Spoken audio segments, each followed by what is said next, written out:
बात। तो यहाँ सुखदेव गोस्वामी 9 वर्षों में अलग अलग भगवान की उपासना का वर्णन कर रहे हैं कि भगवान 9 वर्षों में से प्रत्येक वर्ष में किस रूप में उपासना किए जाते हैं। तो 9 वर्षों में से सबसे पहले इलावृत वर्ष की बात बता रहे हैं सुखदेव गोस्वामी कि इलावृत वर्ष में भगवान किस रूप में है और उपासना करने वाला कौन है। तो उपासना जिनकी होती है वो संकर्षण भगवान हैं और उपासक हैं शिव जी। तो प्रत्येक अलग अलग वर्ष में उपासक अलग है और उपास्य देव अलग हैं। तो भगवान ही उपास्य देव हैं लेकिन वो अलग अलग रूपों में हैं। तो यहाँ संकर्षण के रूप में हैं और उपासक हैं शिव जी।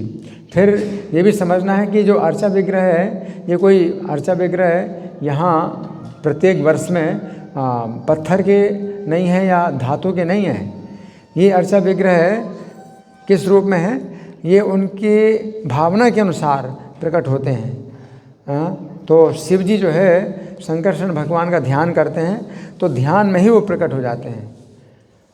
तो इस प्रकार से प्रत्येक वर्ष में जो उपासक होता है वो भगवान के उस रूप का ध्यान करता है और ध्यान में वो साक्षात प्रकट हो जाते हैं।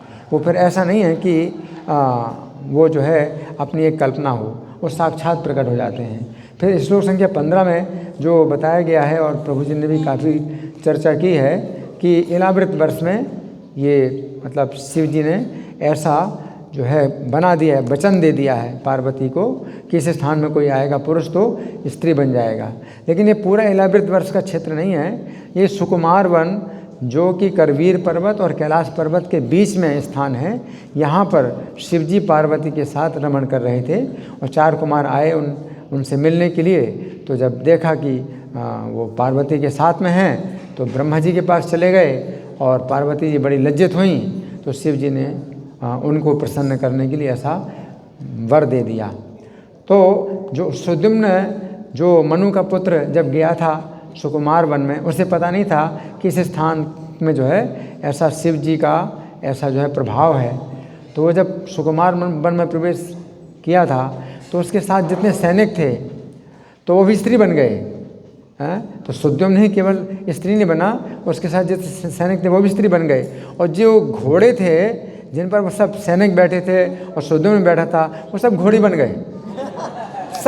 सब कुछ मतलब वहाँ पर कोई पुरुष होते ही नहीं, चाहे कीड़े हों, चाहे पक्षी हो, चाहे पशु हो, सब स्त्री होते हैं। कोई भी पुरुष अगर शेर भी अगर चला जाएगा तो शेरनी बन जाएगा।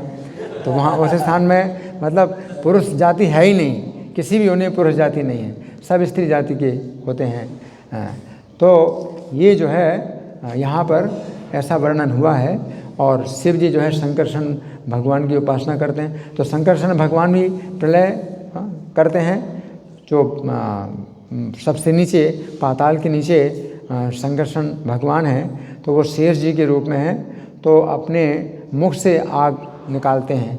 तो प्रलय काल जो है जब होता है तो नीचे से आग जलती है और शिव जी हैं तो वो भी जो है अपने त्रिशूल से भी अग्नि निकालते हैं, उनके पूरे शरीर से अग्नि निकलती है। तो ये तामसी संकर्षण को भी तामसी कहा जाता है और शिव जी को भी तामसी कहा जाता है कि केवल इस कारण से कि प्रलय का कार्य करते हैं। बाकी जो है मतलब ऐसा कुछ नहीं है कि तमोगुण से वो प्रभावित होते हैं। तो तीनों गुणों से ऊपर हैं। हरे कृष्ण।